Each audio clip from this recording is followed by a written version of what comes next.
नमस्कार, मैं हूं आपके साथ कांची बंसल। आप देख रहे हैं जनहित टाइम्स। इस बुलेटिन में आज हम बात करेंगे कि कैसे ओलंपियन सुशील कुमार की एक गलती उन पर भारी पड़ गई। जानेंगे 25 तारीख से वाहनों में क्यों नहीं भरा जाएगा ईंधन। बात करेंगे नरोत्तम मिश्रा की आमिर खान को पड़ी फटकार की, और आखिर में जानेंगे कि कैसे भारत में सिर्फ एक राष्ट्र पार्टी बनकर रह गई भाजपा। सबसे पहले बात करते हैं कैसे सुशील कुमार की एक गलती ने उनकी जिंदगी बर्बाद कर दी। बाहरी दिल्ली स्थित छत्रसाल स्टेडियम में बुलाकर 4 मई 2021 को सागर धनखड़ की हत्या कर दी गई थी। ओलंपिक पदक विजेता सुशील कुमार ने साथियों के साथ मिलकर सागर और उसके साथियों से मारपीट की थी। इलाज के दौरान सागर की मौत हो गई थी। आरोप है कि सुशील दोस्तों के साथ स्टेडियम पहुंचा था। जिन कारों में सवार होकर सुशील और उसके दोस्त स्टेडियम आए थे, उसमें बेसबॉल के बैट समेत कई हथियार रखे थे। इतना ही नहीं, आरोपितों ने स्टेडियम के मुख्य गेट को बंद कर दिया था ताकि सागर भाग ना सके। इस संबंध में वीडियो भी प्रसारित हुआ था जिसमें आरोपित सागर से मारपीट करते हुए नजर आए थे। आखिर ये पूरा मामला क्या था और कैसे इससे सुशील कुमार की मुसीबतें बढ़ी, जानते हैं। सुशील ने पत्नी सावी के नाम पर 90 लाख रुपए में मॉडल टाउन इलाके में विवादित फ्लैट खरीदा था। इसने सागर धनखड़ और सोनू महाल को 40,000 रुपए मासिक की दर से किराए पर दिया था। दोनों की दबंग छवि को देखते हुए सुशील ने ऐसा किया था।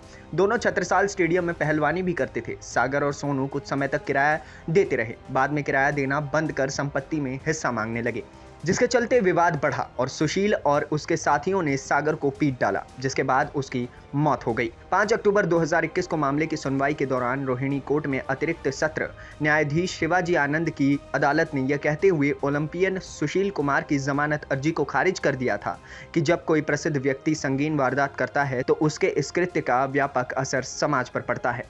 गुस्सा इंसान का सबसे बड़ा दुश्मन है।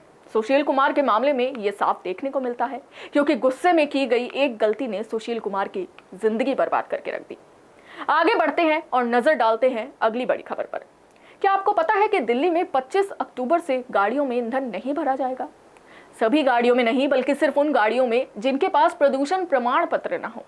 इस संबंध में ज्यादा जानकारी के लिए देखिए ये रिपोर्ट। दिल्ली सरकार ने बुधवार को एक बार फिर शहर के सभी पेट्रोल पंप को निर्देश दिए कि वो 25 अक्टूबर से केवल उन वाहन मालिकों को ईंधन न बेचे जिनके पास अपने वाहनों के लिए वैध प्रदूषण नियंत्रण प्रमाण पत्र है।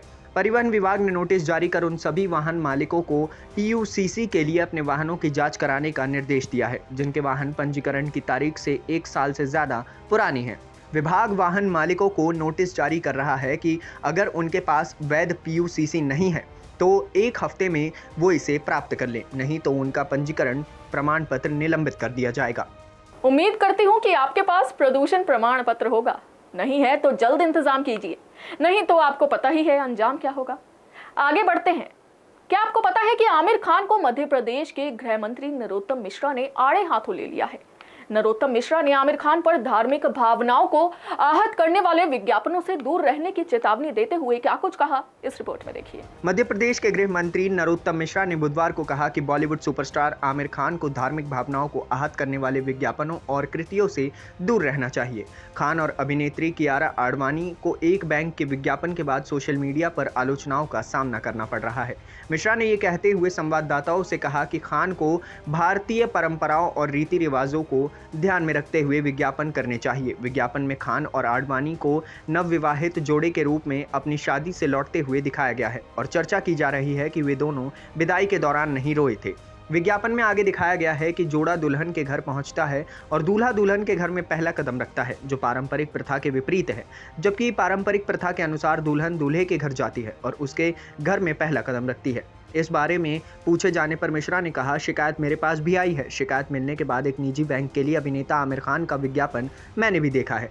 मेरा आमिर जी से अनुरोध है कि भारतीय परंपराओं और रीति रिवाजों को ध्यान में रखकर आगे से इस तरह का विज्ञापन करें। देखना दिलचस्प होगा कि आखिर नरोत्तम मिश्रा के इन बयानों पर क्या आमिर खान कोई सफाई देते हैं या नहीं। नजर डालते हैं आज की आखिरी बड़ी खबर पर। एक बार फिर से कांग्रेस से भाजपा का दर्द छलक उठा है। इस बार कांग्रेस पर भाजपा अध्यक्ष JP नड्डा हमलावर हुए हैं। क्या कुछ कहा JP नड्डा ने, जानते हैं। कांग्रेस पर तीखा हमला करते हुए भारतीय जनता पार्टी के राष्ट्रीय अध्यक्ष जेपी नड्डा ने बुधवार को कहा कि सबसे पुरानी पार्टी अब एक भाई और बहन की पार्टी है। द्वारका में भाजपा की दूसरी गुजरात गौरव यात्रा के उद्घाटन समारोह में बोलते हुए राज्यसभा सांसद ने आरोप लगाया कि देश में राजनीति की संस्कृति में बदलाव के साथ कांग्रेस नेताओं को नहीं पता कि उन्हें क्या करना है, क्योंकि वे थे मौज मस्ती के लिए और देश के नाम पर एक परिवार की सेवा करने के लिए, वंश को बढ़ावा देने के लिए और अपने स्वयं के खजाने को भरने के लिए। उन्होंने ये भी कहा कि भाजपा देश में एकमात्र राष्ट्रीय पार्टी है और ये ऊपर से नीचे तक विचारधारा के लिए प्रतिबद्ध है। एक समय था जब राजनीति का मतलब कमीशन होता था, एक समय था जब राजनीति का मतलब भ्रष्टाचार और कुर्सियों पर टिके रहना होता था, लोगों को धोखा देना और खुद का आनंद लेना होता था। मोदी जी ने इसी संस्कृति को बदल दिया और देश की सेवा में लग गए। एक आयोग के बजाय एक मिशन के रूप में भाजपा अध्यक्ष ने कहा कि आज भारत की राजनीति की संस्कृति बदल गई है, कोई अन्य राष्ट्रीय दल नहीं बचा है। मैं ये पूरी जिम्मेदारी के साथ कहता हूं कि कांग्रेस सिकुड़ गई है और ये ना तो एक राष्ट्रीय पार्टी है ना ही भारतीय पार्टी है, बल्कि एक भाई और बहन की पार्टी है। तो ये थी वो खबरें जो पूरा दिन सुर्खियों का विषय बनी रही। फिलहाल के लिए बस इतना ही। देखते रहिए जनहित टाइम्स। जय हिंद।